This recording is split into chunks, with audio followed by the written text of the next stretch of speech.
प्यारे छात्रगण, मैं Ramanand Yadav YouTube channel पर मैथ हब खावा की तरफ से आप सभी का हार्दिक स्वागत है।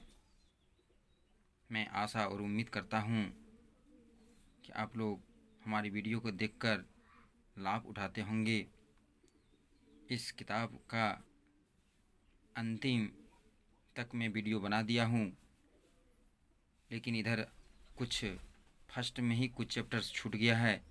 आज मैं प्रथम पाठ क्लास 10 संस्कृत का प्रथम पाठ मंगलम का हिंदी अनुवाद करने जा रहा हूँ, जो इस प्रकार है।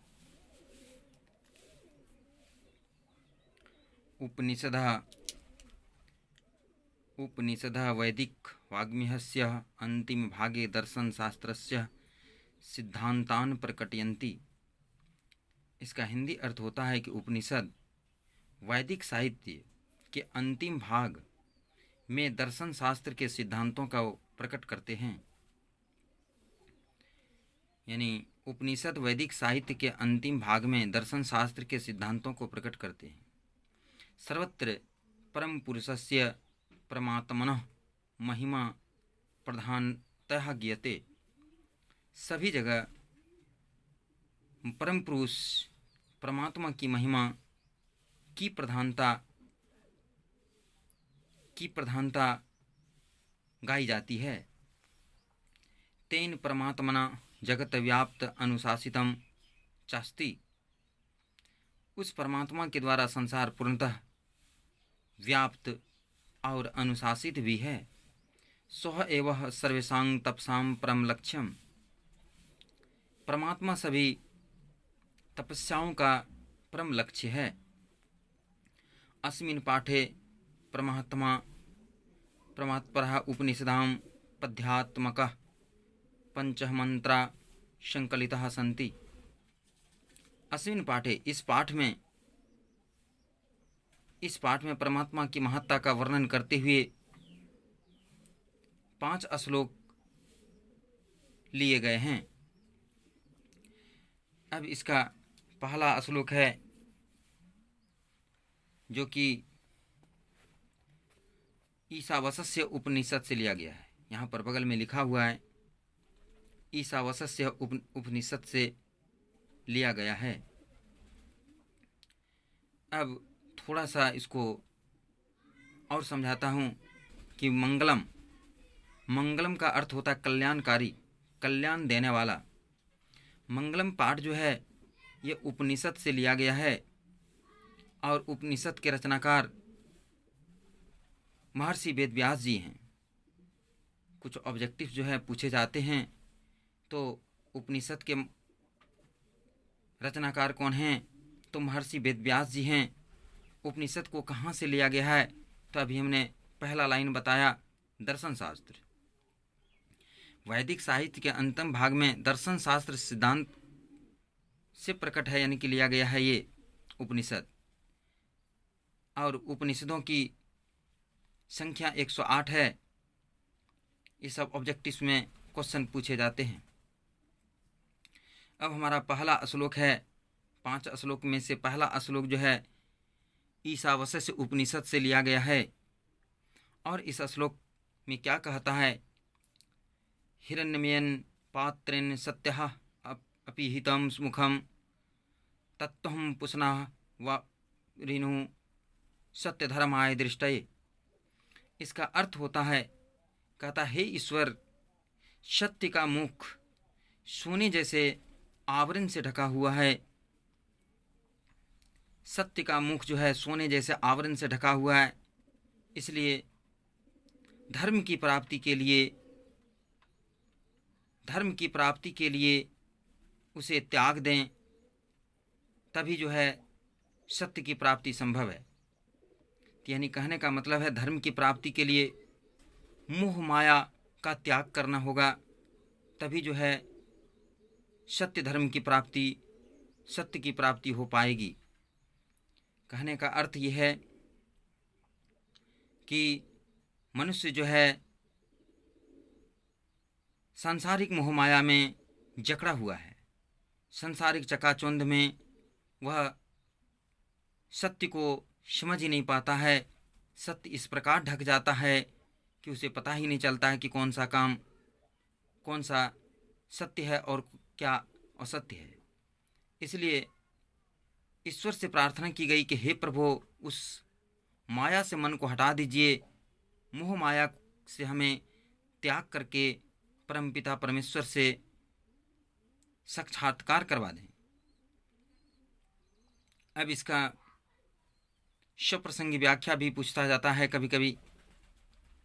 तो इसका स्वप्रसंग व्याख्या, जब किसी भी श्लोक का स्वप्रसंग व्याख्या किया जाता है तो सबसे पहले हेडलाइन ऊपर में लिखा जाता है, प्रस्तुत श्लोक हमारी पाठ्य पुस्तक पीयूषम के प्रथम पाठ मंगलम से लिया गया है। यह श्लोक ईशावास्य उपनिषद से संकलित है। अब जो है इतना बात हेडलाइन लिखने के बाद इसके हिंदी अर्थ को अपनी भाषा में समझाते हुए लिखना है। इसके मुख्य भाव को लिखना है कि ये क्या कह रहा है। तो इसमें सत्य के विषय में कहा गया है। इस श्लोक के माध्यम से सत्य के विषय में कहा गया है कि सांसारिक मोह माया में वशीभूत होने के कारण विद्वान भी सत्य को प्राप्ति नहीं कर पाते हैं।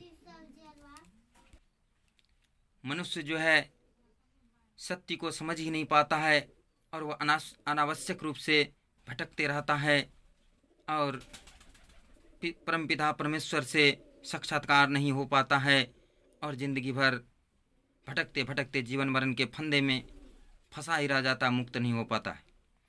अब हमारा दूसरा श्लोक है,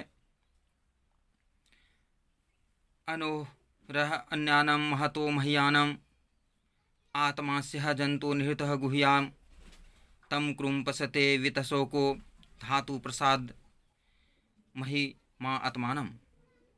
इसका अर्थ है, यह पाठ जो है कंठोपनिषद से लिया। यह श्लोक जो है कठोपनिषद से लिया गया है और कहने का अर्थ है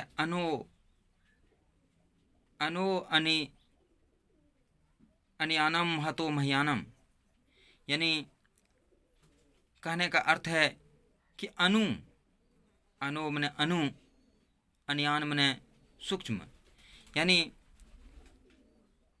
आत्मा जो होता है जीव के हृदय, यानी कि जीव के हृदय रूपी गुफा में आत्मा विराजमान रहता है और वह जो है छोटा से छोटा, अणु से भी सूक्ष्म, यानी अणु से भी छोटा और महान से महान भी होता है। जीव के हृदय रूपी गुफा में रहने वाला आत्मा वह अणु से भी छोटा होता है और महान से महान भी होता है। उस परम सत्य से दर्शन, यानी दर्शन होने से शोक रहित होकर परमपिता में लोग एकाकार हो जाता है, यानी मिल जाता है। यदि कहने का अर्थ है कि हृदय में जो आत्मा है उसका यदि साक्षात्कार हो जाता है तो वह आत्मा महान परमात्मा में मिल जाता है और जीव जो है सारे सांसारिक बंधन से मुक्त हो जाते हैं, यानी अपने परम पिता परमेश्वर में समाहित हो जाते हैं। इसको यदि स्वप्रसंग व्याख्या इसका पूछा जाए तो इसका स्वप्रसंग व्याख्या होगा, प्रस्तुत श्लोक हमारी पाठ्य पुस्तक पीयूषम से ली गई है। यह श्लोक कठोपनिषद से संकलित है। इस श्लोक के माध्यम से विद्वानों का कहना है कि आत्मा मनुष्य के हृदय में सूक्ष्म से सूक्ष्म और महान से महान है। यह आत्मा जो है मनुष्य के हृदय रूपी गुफा में वास करता है, जो सूक्ष्म से सूक्ष्म और महान से महान, यानी छोटा से छोटा और बड़ा से बड़ा होता है। जब भी कोई जीव जंतु शोक रहित होकर यानी सांसारिक मोह माया को त्याग कर हृदय रूपी हृदय स्थित गुफा में आत्मा से साक्षात्कार होता है, तो वह जीव सारे सांसारिक बंधनों से मुक्त हो जाता है। अब तीसरा श्लोक है, सत्यमेव जयते नः निरित्तम सत्येन पंथा विततो देवयान येनः कर्मंत्रिस्यो ह्याप्त कामः यत्र तत्र सतस्य परम निधानम। यह श्लोक जो है मुंडकोपनिषद से लिया गया है।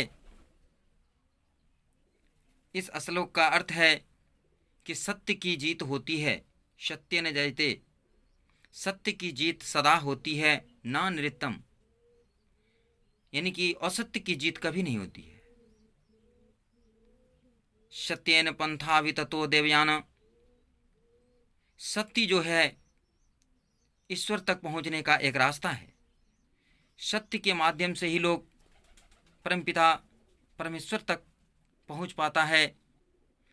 येना कर्मः ऋषयो ह्यात कामः यत्र तत्र सतस्यम परम निधानम, जिसके द्वारा ऋषिगण उस परमपिता को प्राप्त करना चाहते हैं, अर्थात अपने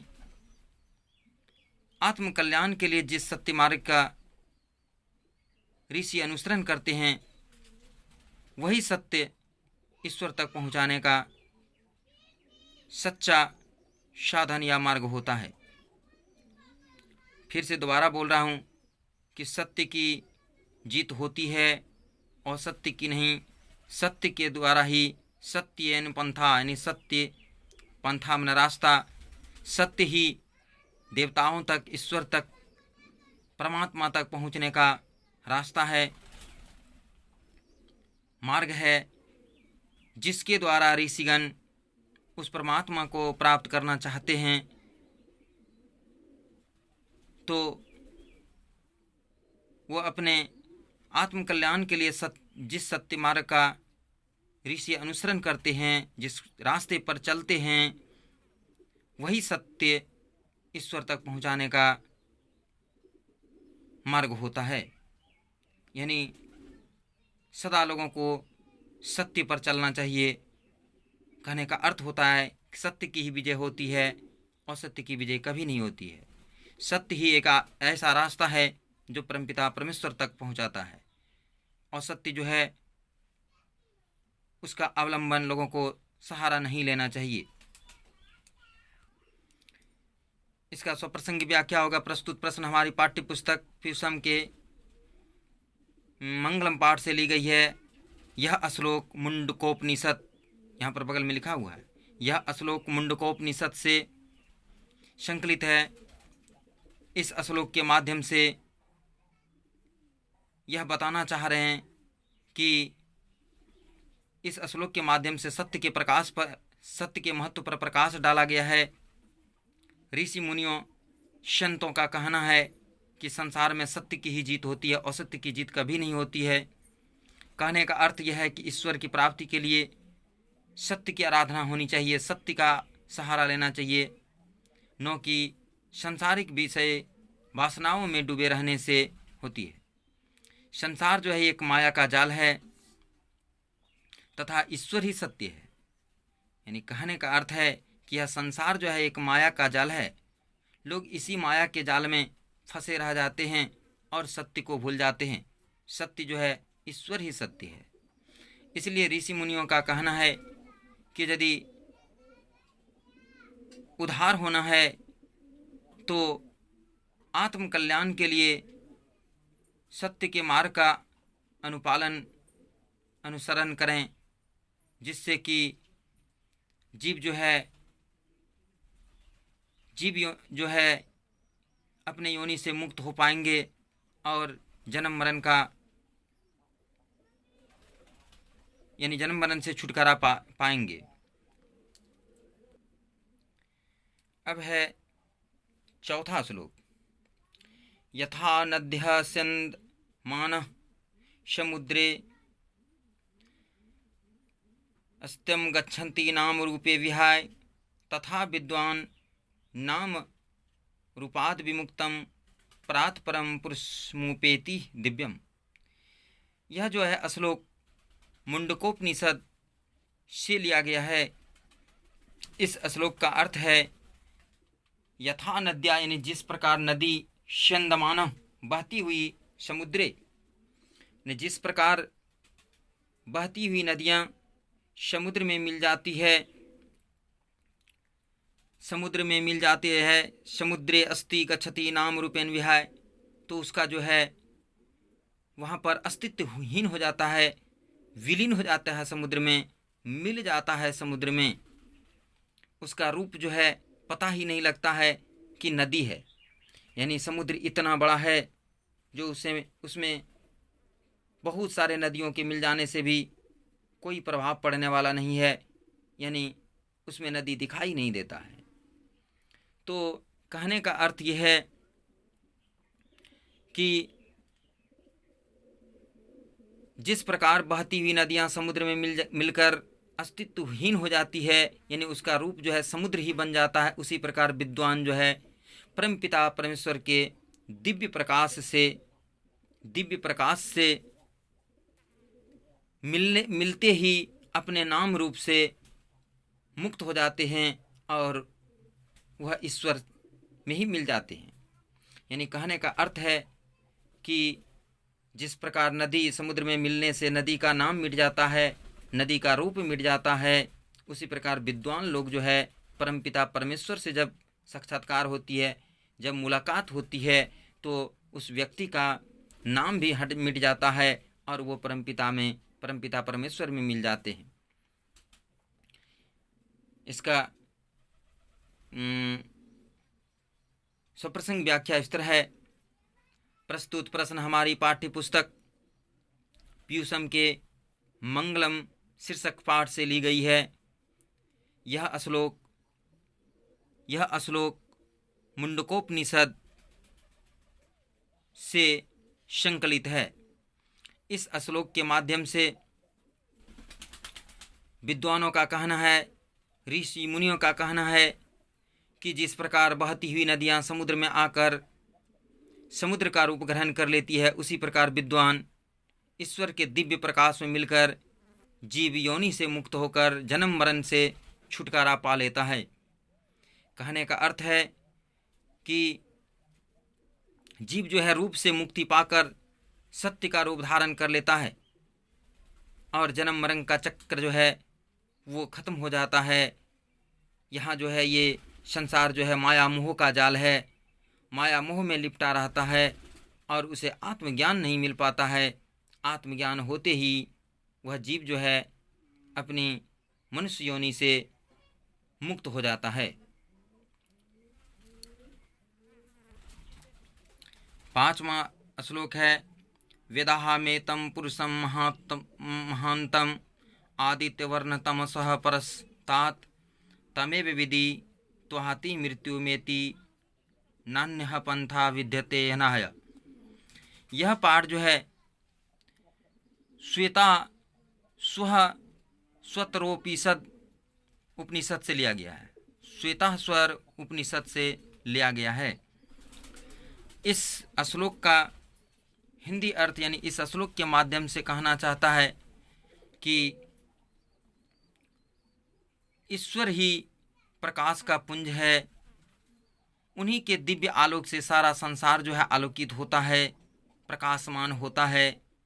ज्ञानी जन जो होते हैं, विद्वान लोग जो होते हैं, वो वेद स्वरूप परम ब्रह्मा का साक्षात्कार करके सांसारिक विषय वासना से मुक्त हो जाते हैं। यानी कहने का अर्थ है कि उस दिव्य प्रकाश के स्वरूप से वेद रूप ब्रह्म का ध्यान करके मृत्यु पर विजय प्राप्त कर लेते हैं। इसके अतिरिक्त जो है, इसके अलावे जो है कोई भी अन्य रास्ता नहीं है। यानी कहता है कि वेद जो है आदित्य वर्ण सूर्य के समान है, सूर्य के समान दिव्य रूप है, दिव्य प्रकाश है उसमें। और जो ज्ञानी लोग होते हैं वो उसका साक्षात्कार करके और दिव्य स्वरूप वेद रूप परम ब्रह्म का ध्यान करके मृत्यु पर विजय प्राप्त कर लेते हैं।